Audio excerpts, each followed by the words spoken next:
we have two special guests with us tonight. Not only do I look at these gentlemen as positive black role models, males in the community, but they are also my frat brothers and also my mentors. And even though I've been in the frat going on 12 years, I'm still being mentored by these men. And I have here none other than Kevin Ball. Hey, what up? What's up? What's up? And Adrian Fox. What's going on? And the reason why we got these gentlemen here with us tonight is because there is a new youth organization on the rise in the city of Mobile. And that organization is known as the Mobile chapter of the Omega Lamplighters. That is correct. And so, basically, we brought them in here with us tonight so they can just talk about the program, talk about what's going on, the influences that not only the men of Omega are having on the gentlemen, on the young men, but what the young men influence is on the community. Because like I told y'all, man, like this podcast is not only for me and Sean and Gerald to voice our voices and that our voice will be heard on our platform, but we are also highlighting positive blackness in the community. Yeah. And so that's what we're doing here tonight. Gentlemen, if you all would, like I said, y'all already stated y'all name, y'all can get y'all tag. And for the people that don't know what tags are, tags within the frat is how we present ourselves. Like when I go meet a brother, like, I'm Woo, KDO8, trade out. You know what I'm saying? There you go. There you go. So, gentlemen, if y'all would like to go ahead and introduce y'all, Fox, Bravo Alpha 05, Deuce. And KD, A-double-I, Fall 98, Deuce Star from the Mighty 90. Oh man, see he wanted Fox to go first, like. I didn't know what Fox is gonna do. You never know what Fox is gonna do. I gotta make sure I can't let the old. I see how he thinks about it. It's alright, but we're gonna let him slide this one. That's right. So like I said, man, I just know, like, by me I came back maybe to Mobile, I know, for good, like in 2014. I know since then we were trying to establish a youth group because, there has been, especially like with the Kappas, they had a Kappa League. I know Sigmas, they have one, I don't know the name of it. The Alphas, they had the Alpha Elites. So, the bros here have been trying to establish a youth group, since I came back in 2014. And I have to, give credit when credit is due. I have to tip my hat to these two men right here because they hit the ground running to ensure that this program got started, got created. Had bros to be here in place, mentoring these young men. Not only bros, but strong, positive bros that's gonna grab one of these young men and bring them into the fold. Yeah.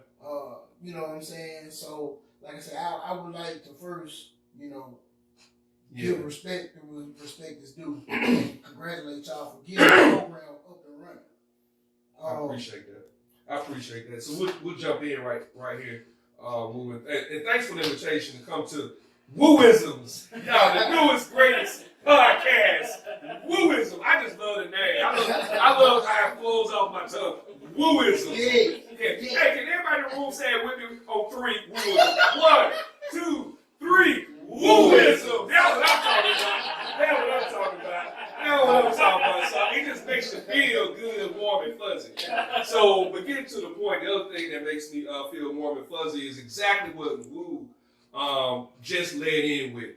And I will share shortly my story and my why, and then it's a perfect segue to allow for Fox to jump and give you a little bit more historic background on what I'm about to share with you. So, quick 2-minute version is the fact of Kendrick Wooten relocated back to Mobile from Birmingham. Is that correct? Where'd you move from? Well, I was stationed out in Texas. Okay, well, he was Texas. But anyway, he relocated back home because he graduated high school. His family is here. He's from here. I am of the same situation that Woo did. I'm from here, graduated from here, was living in Birmingham for the last 20 years. And from afar, as Woo just mentioned, there were several other mentoring organizations, because that's what the Kappa League is, the Delta Gyms, the Culturamas, Alpha Elites. Those are mentoring organizations where the members of that fraternity or organization is trying to give back by mentoring young people. And from afar, in Mobile, the Kappa League just ran everything. I'm just going to be honest. Let's give credit where credit is due, okay? Oh, yeah. They have been working hard and they have been consistent for, I know, over 20 years. And they have a very big presence here in the Mobile area. No shade, hands off to the Kappa League for all the work they have been doing up until this point.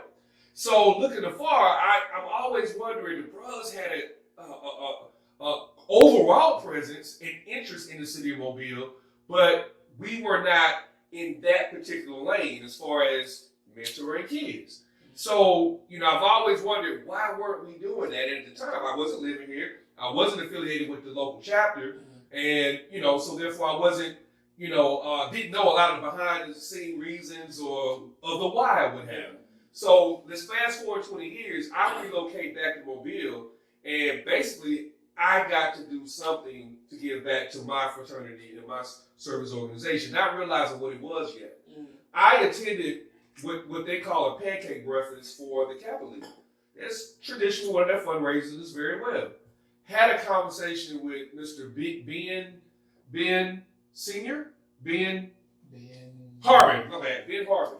And one of the things he said, I saw the positive outcome that he had, but he basically said, look, man, we got all these kids that we're helping, but we have to turn away 100, 200 black boys who want to be a part of something just to be positive and to give them something to do. And it hurts us that we have to turn so many away. So we need more people to be willing to put the work in. Yeah. That stuck with me.